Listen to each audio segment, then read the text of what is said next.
Chapter 5. Stage Fright. "Why do you need a boy who's a brilliant reader?" Annie asked the man. "Because I have just lost 2 fairies," he said. He pointed at Jack. "You can read both." "And you are nuts," thought Jack. "Well, bye, see you around," he said. He nudged Annie to move along. Wait, she said. She turned to the man. "What do you mean my brother can read both fairies? Read them where?" "2 boy actors didn't show up today to play fairies," said the man. "But your brother reads with such expression. He can save us all." Jack stared. Was this guy saying what he thought he was saying? "You mean you want Jack to be in your play?" said Annie. "Indeed," said the man. "There are 3,000 people here today waiting to see the play I have written. We cannot disappoint them, can we?" 3,000, said Jack. "Yes," said the man, "and one of them is the most important person in the world." No way, I can't do that," said Jack. He had never liked being on stage. He always got stage fright. Wait, Jack," said Annie. She turned to the man. "You need 2 fairies, right?" "Yes," said the man. "Well?" Annie tilted her head. Her voice went up. "I can read too." "Yes, let Annie do it," said Jack. "She's a great reader. She can be both fairies." "Oh, but of course Annie cannot go on stage," the man said kindly. "Why not?" asked Annie. The man raised his eyebrows. "Surely you know it's against the law for girls to go on the stage," he said. "Boys must play all the girls' parts." "But that's not fair," said Annie.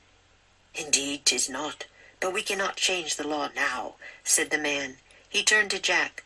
"So, Jack, will you join our players?" "No thanks," said Jack. He tried to walk off, but Annie grabbed his arm. "Wait, I think I know what Jack wants," she said to the man. "He will only be in your play if I can be in it too." "No, that's not what I want, Annie," Jack said under his breath. "But Jack, it would be so much fun," she whispered. "And there's nothing to be afraid of. You get to read your part. You don't have to memorize it." Jack could tell that Annie really wanted to be in the play, and it was definitely a way to keep her mind off the bear. "Oh, okay," he said, sighing. He looked at the man. "I'll be in your play, if Annie can be in it too." The man looked at Annie. She smiled eagerly at him. The man smiled back. "Why not?" he said. "But Annie will have to pretend to be a boy. She can tuck up her hair, and we'll call her Andy." "Yay, thanks," said Annie with a grin. A trumpet blasted inside the theater. "Hark, the play begins," the man said. He took Jack and Annie by the hand. "My name is Will, by the way," he said. "Come along, Jack and Andy, be as swift as shadows." Chapter 6. On Stage. Will led Jack and Annie through a door into the back of the Globe Theater. Then he led them up a dark stairway. As they headed upstairs, Jack heard laughter coming from the audience. His legs felt like jelly. "This way," said Will. He led Jack and Annie into a crowded, dimly lit room. Actors were rushing about everywhere. Each seemed to be in his own world. One was pulling on a cape, another was tying a rope around his waist, a third was whispering words to himself. "I'll find your costumes," said Will. As Will dug through a large basket of clothes, Jack and Annie looked around the costume room. It was crammed with fancy gowns, purple and blue capes, gold and silver wigs, stacks of hats and masks. "Cool," whispered Annie. She touched a donkey mask and a lion mask. "These would make good disguises, huh?" Jack was amazed she was acting so calm.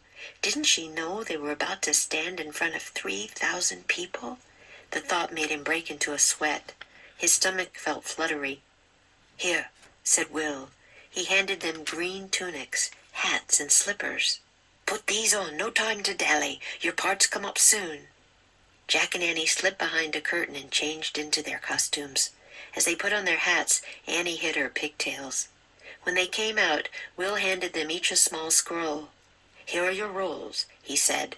"They have only your lines on them, no one else's." Jack unrolled his scroll. He had 2 long speeches to read. "Wait a second," he said. "I thought I just had a few lines. I didn't know I had a ton." "Don't worry," said Will. "Just remember, speak very clearly and with feeling. And above all, act natural." "Act natural," thought Jack. "How do you act natural when you're about to have a heart attack?" Just then a short, chubby man burst into the costume room. He had curly hair and bright red cheeks. He was dressed all in green, too. "For goodness sakes, Will," he said in a frantic whisper, "what will we do?" "Don't worry. Look who I've found. They both can read," said Will. He pushed Jack and Annie forward. "Jack and Andy, meet Puck, merry wanderer of the night. He'll take you to the stage. Good luck." Annie smiled. Jack groaned. "Come, boys," said Puck. "Follow me." Puck led Jack and Annie out of the costume room into the hallway. Then he guided them to a dark area at the back of the stage. Actors stood silently nearby, waiting to go on. One wore a beautiful white gown. Others wore tattered brown rags. Through an arch, Jack saw the roof of the stage. It was blue with stars and a moon. A huge crowd stood directly in front of the stage. More people watched from the galleries above. "Every single person in England is out there," Jack thought with horror. "How did I let Annie talk me into this?" "I'll take you on stage first," Puck whispered to Jack. "When I say, 'How now, spirit? Whither wander you?' start reading your lines. Understand?" Jack barely nodded. His mouth felt dry. He tried to swallow, but he couldn't. Puck turned to Annie. "You go on stage with the Fairy Queen," he whispered. He pointed to the actor dressed in the beautiful white gown. "When she tells you to sing her to sleep, you start your song." "What's the tune?" asked Annie. "Just make it up," said Puck. "Now, if they yell rude things, do not stop. Just, if who yells rude things?" Jack broke in. "The groundlings get a bit wild," said Puck. "Groundlings?" said Jack. "The rowdy folk who don't have seats," said Puck. "They're standing close to the stage. If they throw rotten fruit, don't stop either. Just keep going." "That does it," thought Jack. He couldn't go on stage, not with groundlings throwing things, not with 3,000 people watching, not with 1,000,000 lines to read, and not when he was about to throw up. While Puck and Annie watched the show, Jack slipped away. He looked for the exit. Just as he found the stairs, he bumped into Will. "Where are you going?" Will whispered. "I can't stay," said Jack. "I'm sick." Will sucked in his breath, but then he put his hands on Jack's shoulders and spoke calmly. "Close your eyes for a moment, Jack," he said. Jack closed his eyes. He could hear his heart pounding in his ears. "There is nothing to fear," Will whispered. "Imagine you are a fairy. You're in the forest on a summer night. See the silver moon overhead. Hear the owls. Hoo, hoo." Will's deep whisper seemed to cast a spell over Jack. He felt calmer. He could picture the silver moon. He could hear the hooting of the owls. "Are you in the forest on a summer night?" asked Will.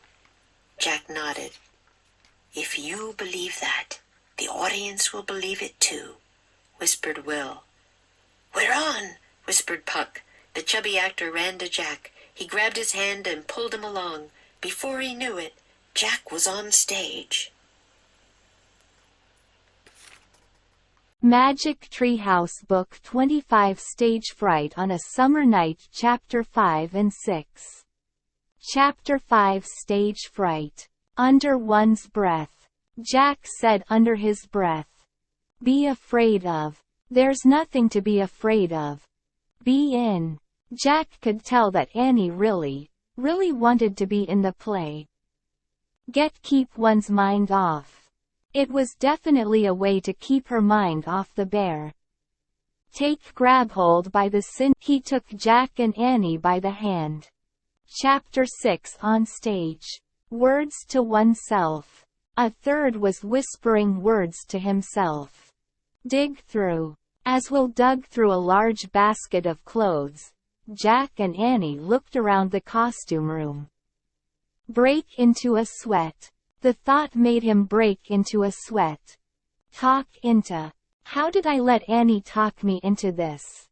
Before I know it, before he knew it, Jack was on stage. Practice makes perfect.